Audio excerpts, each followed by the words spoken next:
कई वर्षों पहले एक छोटे से गांव में आरोही नाम की लड़की रहती थी। आरोही का शौक था पुस्तकें पढ़ना। वह जितनी किताबें पढ़ती, उसकी जिज्ञासा उतनी ही बढ़ती जाती। गांव के पास एक पुराना खंडहर जैसा पुस्तकालय था। लोगों का कहना था कि वहां जादुई किताबें हैं, लेकिन जो भी वहां गया वह या तो लौटकर नहीं आया या बुरी तरह डर कर भागा। आरोही ने उस पुस्तकालय के बारे में सुन रखा था और एक दिन उसने तय कर लिया कि वह वहां जाकर इसका रहस्य सुलझाएगी। पुस्तकालय का पहला सामना आरोही ने रात के समय पुस्तकालय जाने का फैसला किया, जब सब सो रहे थे। अंधेरी रात में अपनी लालटेन और साहस के साथ वह पुस्तकालय पहुंची। भारी लकड़ी के दरवाजे को धक्का देते ही वह चरमराने की आवाज के साथ खुला। अंदर एक रहस्यमयी ठंडक थी और चारों ओर किताबों की मोटी परतें जमी हुई थीं।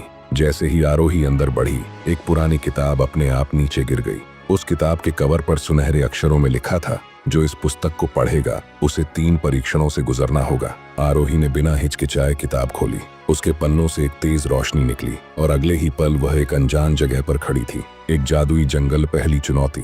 समय का रक्षक जंगल में एक विशाल घड़ी पेड़ से लटकी हुई थी और उसके नीचे एक बूढ़ा रक्षक खड़ा था। उसने आरोही को देखा और कहा, यदि तुम आगे बढ़ना चाहती हो तो मुझे यह पहेली सुलझा कर दिखाओ। अगर गलत उत्तर दिया तो तुम हमेशा के लिए यहाँ फंस जाओगी।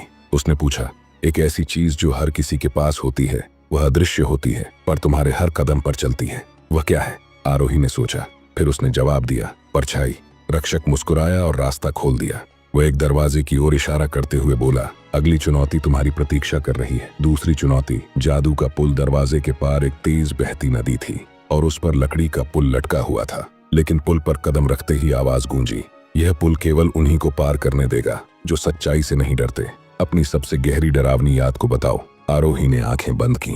उसे याद आया जब वह छोटी थी और उसकी माँ बीमार थी। उसने अपनी माँ को खोने का डर महसूस किया था। वह आवाज में कांपते हुए बोली, मुझे अपनी माँ को खोने का डर था। इतना कहते ही पुल स्थिर हो गया।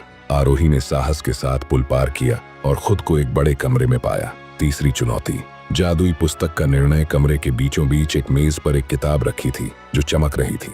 किताब के ऊपर लिखा था, यह किताब तुम्हारे जीवन की सबसे बड़ी चाहत पूरी कर सकती है, लेकिन ध्यान रहे, कीमत चुकानी होगी। आरोही के सामने विकल्प था। वह अपनी माँ को वापस पा सकती थी, लेकिन बदले में उसे अपनी यादें खोनी पड़ती। उसने गहरी सांस ली और फैसला किया, मैं अपनी माँ को प्यार और उनकी यादों के साथ हमेशा याद रखना चाहती हूँ, लेकिन अगर मैं अपनी यादें खो दूं तो मैं उनकी शिक्षा और प्यार को भी भूल जाऊंगी। मैं यह कीमत नहीं चुका सकती। जैसे ही उसने यह कहा, किताब की रोशनी फैल गई और पूरा कमरा चमकने लगा। पुस्तकालय का रहस्य उजागर। आरोही अचानक अपने गांव में लौट आई। उसके हाथ में वही किताब थी, लेकिन अब वह हल्की और साधारण लग रही थी। गांव के लोग उसे देखकर हैरान थे, क्योंकि उन्होंने सुना था कि जो भी पुस्तकालय गया वह वापस नहीं आया। आरोही ने किताब खोली तो उसमें लिखा था, तुमने अपनी इच्छाओं से ऊपर सच और समझदारी को चुना। यही पुस्तकालय का सबसे बड़ा रहस्य था। अब यह किताब तुम्हारी है और इसमें हर वह ज्ञान है जिसकी तुम्हें जीवन में जरूरत होगी। आरोही मुस्कुराई। उसने न केवल जादुई पुस्तकालय का रहस्य सुलझाया, बल्कि खुद को भी बेहतर तरीके से समझा। और इस तरह जादुई पुस्तकालय का रहस्य हमेशा के लिए आरोही की कहानियों और समझ का हिस्सा बन गया। अगर स्टोरी पसंद आई तो वीडियो को लाइक जरूर करना। जल्द ही मिलते हैं ऐसी ही एक और स्टोरी के साथ। धन्यवाद।